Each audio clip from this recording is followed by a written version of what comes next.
Bueno, muchas gracias. Buenos días a todos. El día de hoy nos encontramos con Lidia Torres y con Bianca Bachelot, quienes son las realizadoras del documental Polinizadores.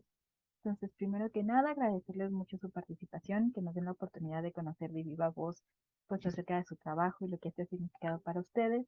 Y me gustaría tener la oportunidad de escuchar acerca de un poco de su trayectoria antes de iniciar con el programa de la entrevista. No sé si usted quiere empezar, doctora Bachelot. Sobre nuestras trayectorias. Bueno.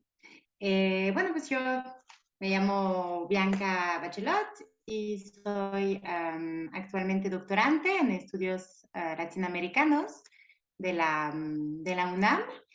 Y mi vínculo con personas que están resistiendo en contra del Tren Maya en la península de Yucatán ha comenzado efectivamente con pues una propuesta justamente de investigación y colaboración con el Consejo Regional Indígena y Popular de Xpujil, en el municipio de Calakmul, Campeche, con el cual estoy justamente colaborando desde pues, 4 años y en este sentido pues me he podido sumar al llamado de Lilia, ¿no? Justamente de realizar un documental que retomara todas estas voces de estas diferentes personas y grupos en la península de Yucatán sobre efectivamente la resistencia. Y bueno, por mi parte, pues yo estudié biología hace mucho tiempo y después he estado interesada en los medios libres, sobre todo en los medios audiovisuales. Me dedico a la investigación social a partir de imágenes, ya sea de fotografías o de imágenes en movimiento. Entonces, yo soy así como una embajadora de los medios libres, que me encanta como pensar que la gente pues tiene, digamos que si pudiéramos ser hacernos de los medios libres, de los medios de comunicación, nos daría muchas posibilidades y pues que son una gran herramienta de lucha. Entonces, un poco como con esta preocupación sobre el medio ambiente y sobre pues los impactos sociales y etcétera que hace tiempo pues se vislumbraba ya de este proyecto, que siempre hemos visto que tiene muy poca claridad en cuanto a proyecto. Y bueno, con esta herramienta de los medios libres, pues se me ocurrió un poco que pudiera ser como como un vehículo para poder hacer una indagación, ¿no? Sobre la percepción de las personas respecto a cómo afectaría al territorio que este proyecto. Perfecto, muchas gracias. Creo que justo ya abordamos el segundo tema, que era cómo había sido su acercamiento, lo cual me permite preguntarles un poco sobre, eh, principalmente, qué es la figura del polinizador para ustedes o qué es lo que emula este título tan subjetivo del sugerente del documental.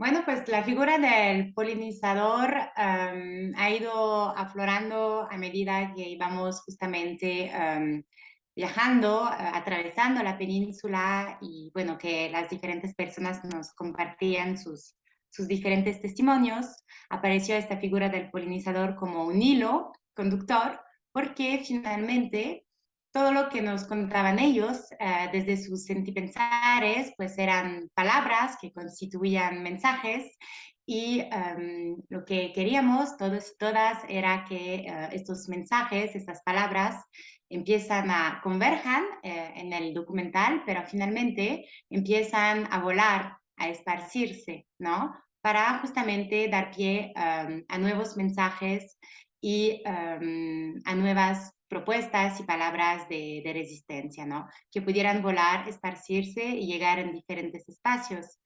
Entonces, tenemos la esperanza de que quienes vea el documental y se interese en él o vaya participando también directamente en su creación se vuelvan de alguna forma también polinizadoras y polinizadores.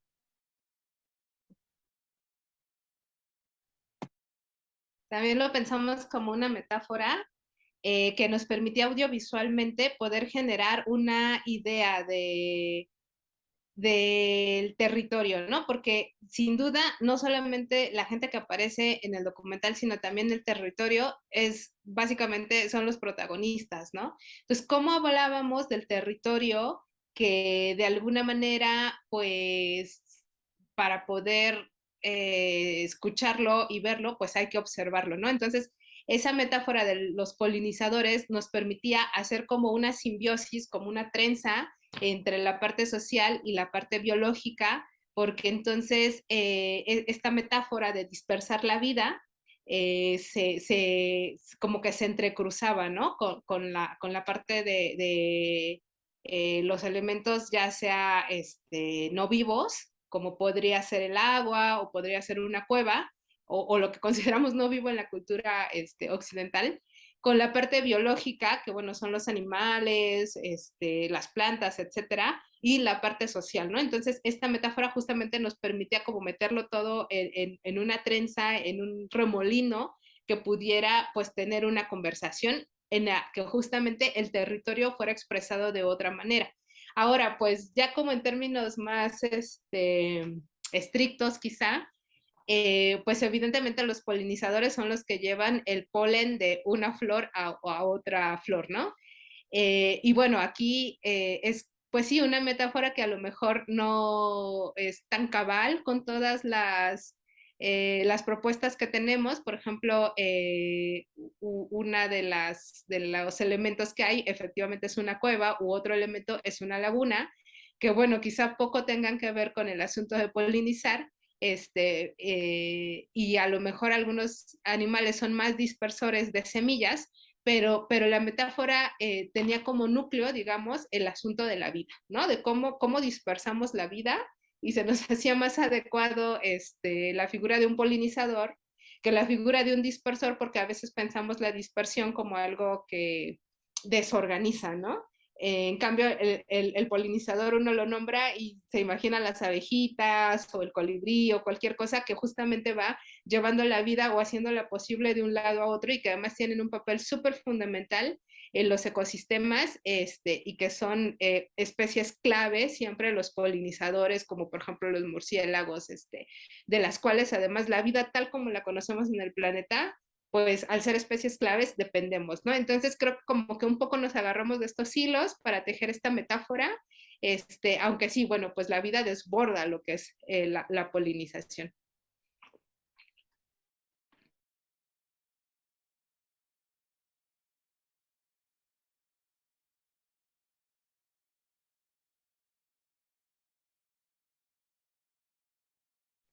No te escuchamos, Leslie.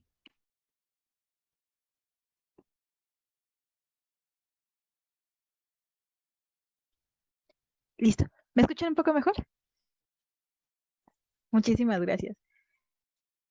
Que muchísimas gracias por compartir con nosotros, que nos parece una alegoría súper rica y que justamente me llega un poco al tema de los sentipensares, como un concepto tan nuclear dentro del proceso de realización de este documental. ¿Ustedes qué consideran o de qué manera contribuye el concepto del sentipensar a los estudios del territorio?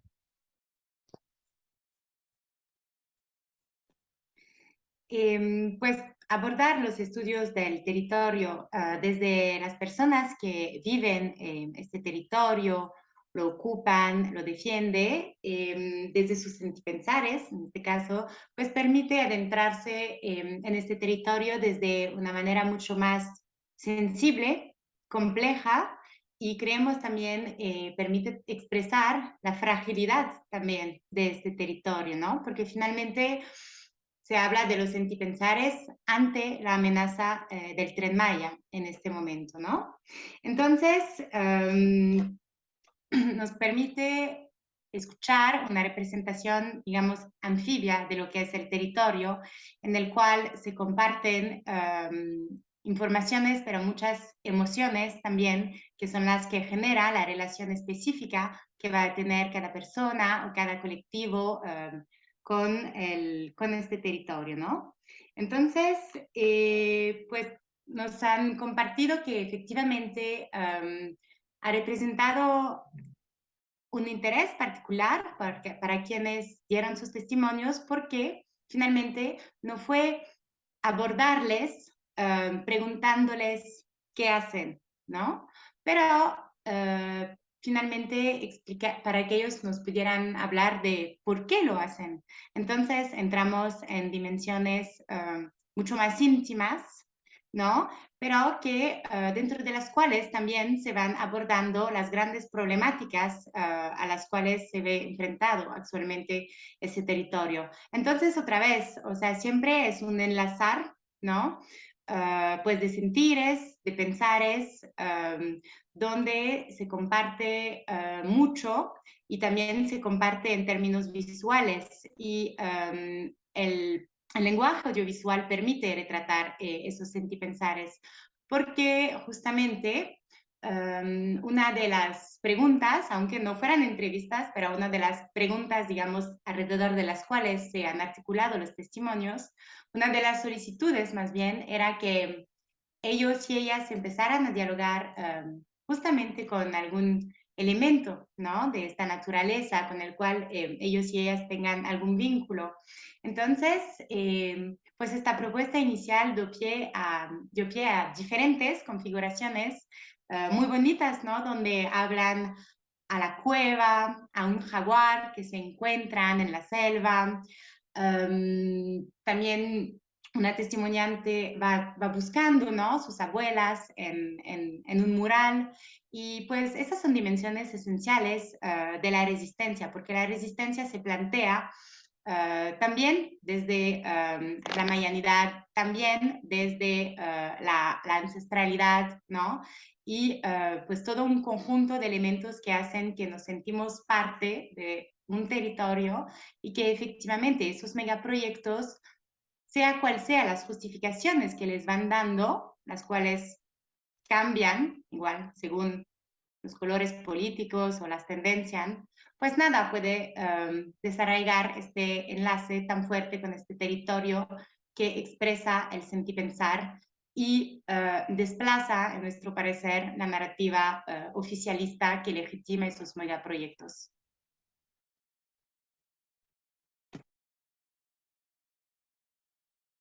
También lo cierto es que nosotras, bueno, nosotros somos tres en este proyecto colectivo, Conspiración Audiovisual con Sergio.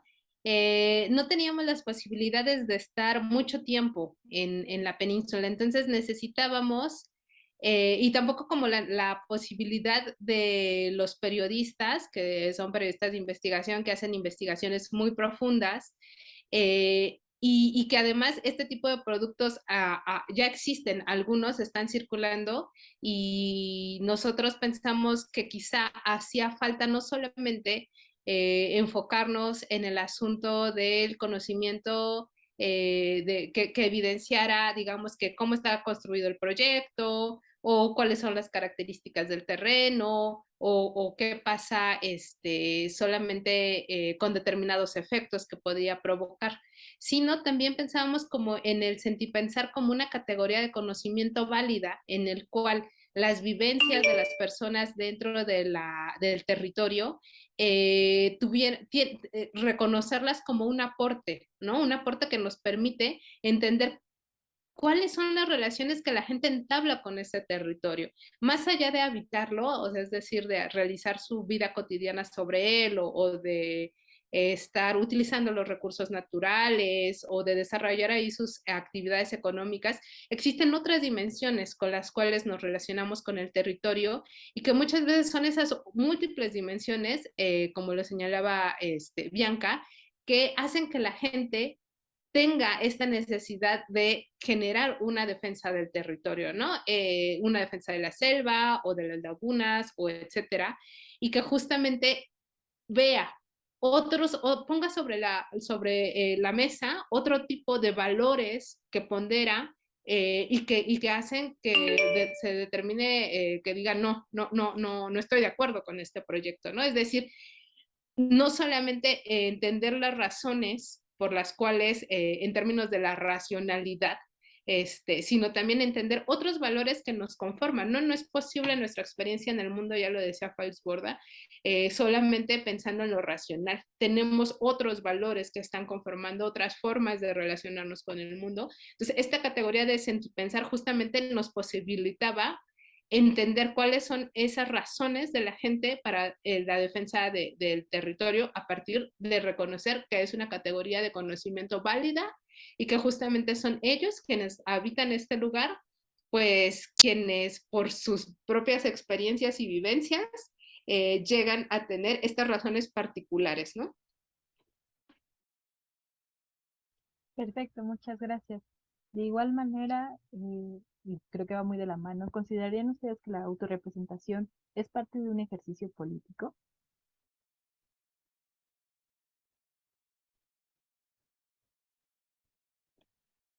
Pues sí lo es, porque efectivamente ese es un otro modelo, una otra forma de trabajar y de colaborar. Y lo que se hace es transferir efectivamente la agencia de la representación. Entonces, pues nosotros ya no llegamos con una idea de lo que pensamos que se vaya a expresar, sino que las personas toman este espacio para efectivamente representar desde lo que piensan, viven y sienten. Y en este sentido también, para poder dar este espacio a la autorrepresentación, al momento de hacer las grabaciones, los testimoniantes estaban solo o sola con el fotógrafo. Es decir, que nosotros pues nos alejábamos, no había todo un equipo de producción alrededor. Entonces, efectivamente, hubo dentro de la cuestión de la autorrepresentación, efectivamente que va de la mano con la de los sentipensares, pues también un alejarse, ¿no? de las personas exteriores para que pudiera haber este conecte, este diálogo a través de la sensibilidad con los diferentes elementos, ¿no? del territorio. Sí, y además yo creo que es como una de las grandes aprendizajes quizá del siglo XX, acerca de qué significa relacionarse con el otro, ¿no? Relacionarse con el otro a veces es pues escucharlo, tratar de entenderlo, tener una disposición a ese encuentro con el otro, ¿no? Como decía eh, em, ya no recuerdo, perdón, Kapuscinski, ¿no? Sino también el asunto a veces es un poco como quizás solo hacer esa provocación, ¿no? De ir a preguntar, bueno, ¿tú qué piensas? ¿Tú qué sientes? La provocación que nosotros hicimos en este proyecto fue, pues, preguntar, ¿no? ¿Qué relación tienes con el territorio? ¿Qué piensas que ahora lo amenaza? ¿Y qué te imaginas que pasaría si el tren llegara a operar, ¿no? Y entonces el ejercicio que les propusimos fue que ellos nos llevaran a un lugar especial y nos contaran en muy pocos minutos, 4 o 5 minutos más o menos, en un diálogo, como ya lo mencionaba Bianca, con algún elemento de la naturaleza, pues esas reflexiones, ¿no? Y les dimos un tiempo para que ellos lo pensaran.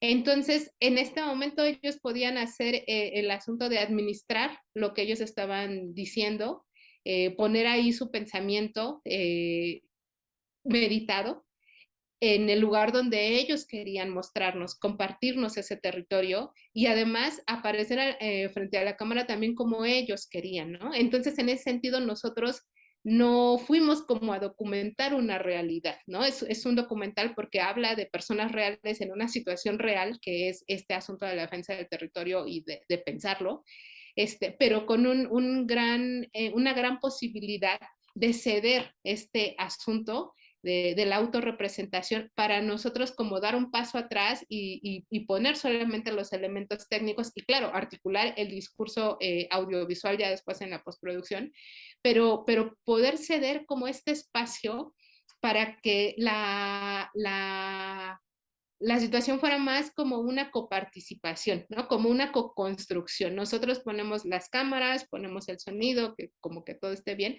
pero ustedes son los que están poniéndose en el territorio y están poniendo estas palabras que les da oportunidad además no solamente pues como si fuera una entrevista sino que les da la posibilidad de tener una dimensión distinta, ¿no? Al poner ahí su corazón.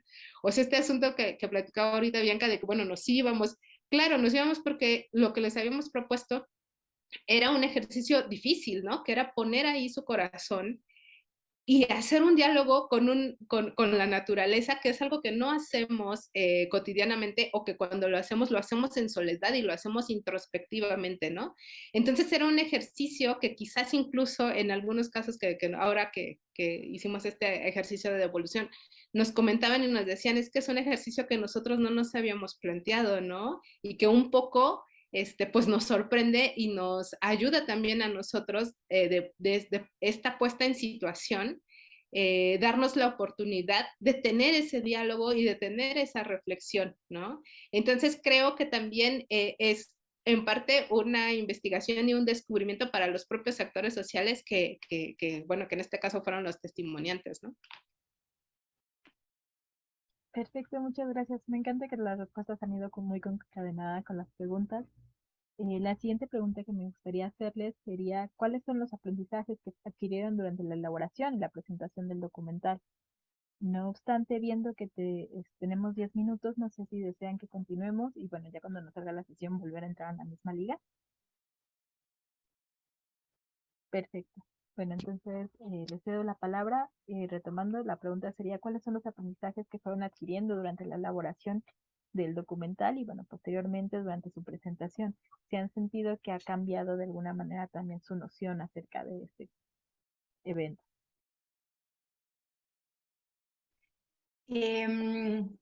Bueno, creo que para nosotros también era la primera vez que recorríamos esos 1500 kilómetros.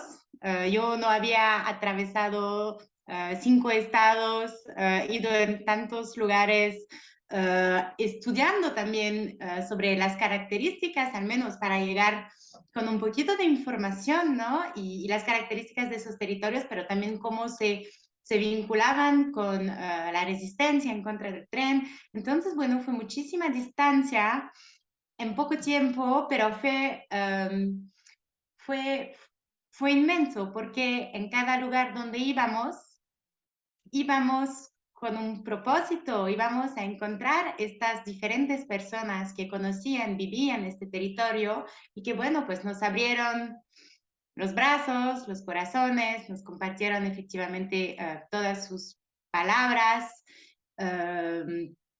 sobre la cuestión justamente de su defensa del territorio. Entonces, fueron muchos lugares con muchas personas y justamente desde pues, este abordaje del cual habló Lili, ¿no? Que fue tan diferente del que del que acostumbramos escuchar, ¿no? Que lo repito, es simplificador, ¿no? En algunos medios o desde la narrativa oficial. Entonces, bueno, eso ha sido un compartir y por lo mismo un aprendizaje inmenso. Y bueno, pues esto sería por ahora lo más importante para mí. También ahora que lo hemos terminado y que lo hemos podido presentar 2 años después de la grabación, pues pudimos ver efectivamente cómo todo lo que nos narraban estas diferentes personas, esos diferentes testimoniantes, pues de alguna forma se ha ido materializando, ¿no? Y cómo también estas personas que en este momento nos hablaban, ya son parte de un conjunto más articulado, ¿no? Entonces, ver y escuchar esas narrativas, esas voces, 2 años después, también es diferente, fue diferente que en el momento de encontrar a todas esas personas durante nuestro recorrido y de escucharlas y compartir con ellas. También un último una última tema que creo importante es que efectivamente el simple hecho de haber podido desplazarnos y compartir, pues ha tenido un peso importante en un contexto donde ya se había virtualizado como gran parte de la comunicación y por la cual habíamos también perdido, ¿no?, el sentido del vínculo directo y en los cuales se podían también pulir más los discursos. Sí, yo creo que además de lo que menciona Bianca, a mí particularmente, quizá más que un aprendizaje es como una sorpresa, el asunto de la posibilidad de hacer este ejercicio que les propusimos, que es como más un experimento, es más como un laboratorio, ¿no? Generalmente un documental a veces son como un poco más ortodoxos, bueno, hay muchos tipos de documentales, pero este asunto de proponer una idea creativa a los actores sociales y que ellos hayan estado dispuestos y que hayan participado con auténtica emoción y sinceridad y todo, nos ayuda a descubrir, pues sí, otras dimensiones, ¿no? De lo humano. Y un poco como que cuando uno lee de documental y escucha o ve el trabajo de Jan Ruch, y que hacía este tipo de ejercicios con la gente, pues uno decía, bueno, pues este tipo a lo mejor está, pues es extraño, quién sabe qué tanto de documental sea ese documental, ¿no? Y él hablaba de esta categoría del cinema verité como un cine sinceridad, o sea, como un vehículo que te ayuda a llegar a una dimensión de sinceridad con el otro humano, ¿no? Entonces creo que experimentarlo eso en un ejercicio real donde esa intención está puesta, pues a mí me pareció fabuloso. O sea, me parece que es una posibilidad de aprendizaje con el otro, sobre el otro y sobre uno mismo también. Pienso que otra de las cosas que me pareció fantástica fue el asunto de que Bianca estuviera participando como productora, porque efectivamente en la literatura lo que nos dicen es, bueno, el realizador, a veces no sé quién lo piensa, dice, bueno, los antropólogos, porque eso viene de la antropología social, perdón, de la antropología audiovisual, perdón, los antropólogos tienen que saber operar un equipo, ¿no? Y sí, bueno, eso es algo que ya durante el siglo XX se aprendió, pero justamente el asunto de decir, bueno, no solo el que está haciendo la realización, ¿no? También la persona que está haciendo la producción, es fundamental que entienda cuál es la problemática y que entienda todas las dimensiones de la problemática, porque eso le da una dimensión humana a este acercamiento, ¿no? O sea, dejamos de ser esos extraños que llevan y te invaden y te meten el equipo por aquí, por allá, y que mueve esto y que esto no me gusta y que la luz y que no sé qué, y como que está este abrazo, ¿no? De la producción de decir, bueno, pues sí, yo te estoy viendo a los ojos, te estoy escuchando, etcétera, que nos da un espacio a quienes estamos en las cuestiones técnicas para hacer un montón de cosas que justamente nos ayudan a hacer como este clic, ¿no? Entre ya la persona y ya las cuestiones técnicas, y eso me parece una cosa que a lo mejor no sea como tanto, reflexionado, ¿no? Y que así fue, para mí fue un aprendizaje en esta. Y bueno, lo último, la posibilidad tecnológica, ¿no? O sea, el asunto de contar, bueno, con cámaras fijas, que a lo mejor es lo más tradicional, pero ahora también pues, con una GoPro que podemos sumergir y ver la dimensión acuática del territorio, pero al mismo tiempo con un dron que nos está dando, y nos lo decían ahora, que las personas vieron las imágenes de su territorio y nos decían, es que no conocíamos nuestro territorio de esa forma. O sea, nos abre como el panorama de decir, wow, o sea, este territorio nuestro es así también, ¿no? Nosotros que lo habitamos en una dimensión, ahora lo podemos ver en otra. Entonces, la posibilidad tecnológica en esta producción que habla acerca del territorio, pues nos posibilita tener más puntos de vista, y eso también pues es sorprendente. A lo mejor puede parecer obvio lo que estoy diciendo si hemos visto documentales de National Geographic o de Canal 11 o yo qué sé, pero no deja de ser sorprendente que quizá ahora es como un poco el sueño de Bertov, ¿no? De que nosotros seamos quienes, cualquier persona puede ser un ojo, cámara, que puede ver esa realidad, aprenderla y retransmitirla. Entonces, estoy como sorprendida de estos tres procesos. Muchas gracias. Esto creo que me llevaría a la pregunta de cómo ha sido la recepción del documental, cómo ha sido su experiencia en territorio al ver a las personas reflejadas dentro de su trabajo, pero también en un contexto que, como ustedes lo mencionaban, es un contexto cambiante. Interrupción, perdón. Yo veo que quedan 2 minutos y medio. Quizás pongamos otra sesión. Sí, enseguida genero otro link y se los envío. Vale, muchísimas gracias. A ustedes. Gracias. Bueno.